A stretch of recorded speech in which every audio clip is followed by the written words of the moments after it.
ऐसा नहीं कि केवल गया का ही आएगा, पटना का भी आएगा, मुजफ्फरपुर डिस्ट्रिक्ट का भी आएगा। पटना पुलिस लाइन जो एसपी हैं वही आपको डिवाइड करेंगे कि आप यहाँ जाइए, यहाँ जाइए, कौन सा हथियार को किस तरह से खोलना है, किस तरह से जोड़ना है, किस तरह से कॉक करना है, किस तरह से फायर करना है। जय हिंद दोस्तों। बिहार पुलिस 21,391, जैसा कि गया का लिस्ट आ गया है, और है कि बीएसएफई का भी क्या लिस्ट आएगा उस तरह से, जिस तरह से गया का लिस्ट आया कि इतना लोगों को, 100 लोगों को इस दिन ज्वाइन करना है, 100 लोगों को इस दिन ज्वाइन करना है, जैसा कि आप लिस्ट देख लिए हैं। और क्या पटना जिला में सबको ज्वाइन करना है, बीएसएफई वाले को भी क्या पटना जिला में ज्वाइन करना है, जैसा कि पेपर में दिया गया है। तो दोस्त पेपर में गलत दिया गया है, ठीक है। आप जो भी बीएसएफई वाले हैं उसको अलग ज्वाइन करना है, इसके रिलेटेड भी जानेंगे कि कौन क्या और कैसे, ठीक है। तो जैसा कि 2 दिन पहले ही लिस्ट आ गया है गया जिला का, 2 दिन पहले ही लिस्ट आ गया था, टाइम नहीं मिला था ड्यूटी के कारण। तो 100 लोगों को इस दिन ज्वाइन करना है, जैसा कि आप स्क्रीन पर देख सकते हैं। 100 लोगों को इस दिन ज्वाइन करना है, 100 लोगों को इस दिन ज्वाइन करना है, ठीक है। जिस तरह से गया जिला का लिस्ट आया है ना, ये अच्छा काम किया है कि बहुत पहले निकाल दिया, मतलब बहुत पहले नहीं, समय से निकाल दिया है। और सब डिस्ट्रिक्ट को भी निकाल देना चाहिए, जैसे कि पटना हुआ, जैसे कि और भी डिस्ट्रिक्ट का आएगा। ऐसा नहीं कि केवल गया का ही आएगा, पटना का भी आएगा, मुजफ्फरपुर डिस्ट्रिक्ट का भी आएगा, ठीक है, भागलपुर डिस्ट्रिक्ट का भी आएगा। जो जो बड़ा बड़ा सिटी है जहाँ ज़्यादा लड़के ज्वाइन करेंगे ना, मोटा मोटी तौर पर यही मान लीजिए ना कि जहाँ पर 100-200 से अधिक, यानी करीब करीब 300-400 लड़के जहाँ पर स्टूडेंट बॉयज या गर्ल्स, मतलब 400-300 कांस्टेबल लोग ज्वाइन कर रहे हैं, वहाँ पर कुछ ना कुछ लिस्ट निकालेगा, या तो 500 से अधिक जहाँ पर हैं, ठीक है। ऐसे पटना में 1000 से कम नहीं ज्वाइन करेंगे, 1000 प्लस, ठीक है। बीएसएपी में इस बार कुछ कम ज्वाइन कर रहे हैं, क्योंकि बीएसएपी में प्रमोशन थोड़ा सा लेट से होता है, और बीएसएपी में प्रमोशन अभी थोड़ा सा रुका हुआ भी है कुछ, जैसे कि डिस्ट्रिक्ट पुलिस में पीटीसी वाले का प्रमोशन हो गया, इसीलिए। तो इस तरह से गया ये भी हो गया। और आप ले लीजिए, हो सकता है ये रोहतास जो है, रोहतास, वहाँ का भी लिस्ट जारी हो। रोहतास में जो है, जिसको रोहतास वाले काफी लोग गड़बड़ हो रहे हैं कि सासाराम की कहाँ, मतलब उनको डेहरी ऑनसन उतरना है रोहतास वाले को, ठीक है। तो सब डिस्ट्रिक्ट का लिस्ट आएगा। अगर आपका घर ज़्यादा दूर है ना, तो आप पहले दिन ही आकर ज़्यादा परेशान नहीं हो। अगर आपको लगता है कि मेरा पटना दिया है या इधर दिया है, तो आप पहले दिन आकर ज़्यादा परेशान आप नहीं भी होंगे तो कोई दिक्कत नहीं होगा। ऐसा नहीं है कि आपको फर्स्ट दिन आए तो आपको फर्स्ट दिन ही ज्वाइनिंग हो जाएगा। सबको मतलब थोड़ा समय लगेगा, 2-4 दिन समय लगेगा। 1 जून को ही सबको नहीं ज्वाइन करा लिया जाएगा। किसी को 5 जून का डेट मिलेगा, किसी को 10 जून, किसी को 15 जून। पटना वाले को तो जून का लास्ट तक भी, अगला बार क्या हुआ था, हाँ, 8415 से पहले 11,880 में क्या क्या हुआ था, काफ़ी देर तक ज्वाइन किया था लोग, तो थोड़ा समय लग जाता है, ठीक है। तो आप लोग जैसे कि बहुत ज़्यादा मतलब हड़बड़ी में नहीं आए, आए भी तो एकदम लाइट किट में जो हम बताए हैं वही लेकर आना है। डॉक्यूमेंट्स अपना ले लेना है बस, और थोड़ा सा सामान ले लेना है, जैसे कि एक बिछाने का और एक ओढ़ने, मच्छरदानी ले लिए या ओढ़ने के लिए कुछ ले लिए। मतलब लाइट किट में ही आना है फर्स्ट बार अगर आ रहे हैं तो। बहुत ज़्यादा सामान लेकर आप लोगों को नहीं आना है।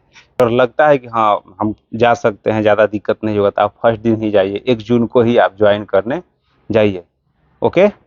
हाँ, रही बात पटना जिला का, जैसा कि पेपर में भी दिया है कि पटना जिला में सब लोगों को ज्वाइन करना है, तो उस पेपर में बीएसएफई वाले को भी दिया है कि बीएसएफई वाले भी पटना जिला में, मतलब दिया है कि जैसे कि एक तरह से उसका भी नाम मेंशन कर लिया है। तो आपको बता दें, जो भी बीएसएफई वाले हैं, ये सब बीएसएफई वाले ध्यान दें। देखिए, बीएसएफई 5 वाले जो भी स्टूडेंट है वो बीएसएफई 5 में ज्वाइन करेंगे। बीएसएफई 10 वाले जो स्टूडेंट हैं वो बीएसएफई 10 में ज्वाइन करेंगे। बीएसएफई 14 वाले जो स्टूडेंट हैं बीएसएफई 14 में ज्वाइन करेंगे, और बीएसएफई 16 वाले 16 में, बीएसएफई 1 वाले बीएसएफई 1 में। क्योंकि ये सब बीएसएफई जो है सब पटना में है, 5, 10, 14 तीनों एक जगह है, फुलवाड़ी शरीफ आसियाना मोड़ के पास है, हवाई अड्डा के बगल में, ठीक है। और बीएमपी 1 भी जो है, बीएसएफई 1, वो भी हवाई अड्डा के बगल में ही है। तो ये सब जो लोग भी स्टूडेंट है बीएसएफई वाले, उनको कहीं और नहीं जाना है, क्योंकि उनका खुद का ट्रेनिंग सेंटर है।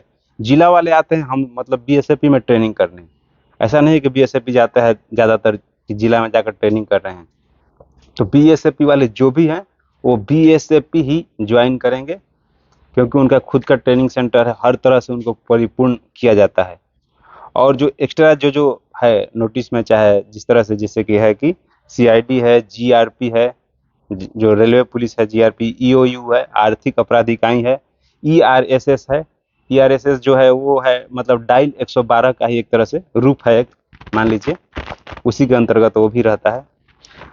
तो ये सब जो है इसका कोई मतलब कोई सेंटर नहीं है, कोई बड़ा सा जो कैंप होता है, ऐसे सब का भी एक विशेष कैंप बनाना चाहिए बिहार सरकार को। और ऐसा देखिए, तो ये सब जो भी है सबको पटना पुलिस लाइन में ज्वाइन करना है, क्योंकि आप पूर्ण रूप से अभी कांस्टेबल नहीं बने हैं।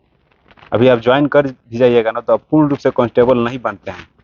उसके लिए आपको एक प्रशिक्षण प्राप्त करना होगा। ऐसा नहीं कि सबका अलग अलग प्रशिक्षण होगा, अलग अलग ट्रेनिंग होगा। जो ट्रेनिंग है, जिसको बुनियादी प्रशिक्षण, जो पहला ट्रेनिंग, जो मेन ट्रेनिंग होता है, उसको करने के बाद ही आप जैसे कि ईओयू या आर्थिक अपराध इकाई जो है, जीआरपी या मतलब जो भी ईआरएसएस है, वहां पर आप जा सकते हैं।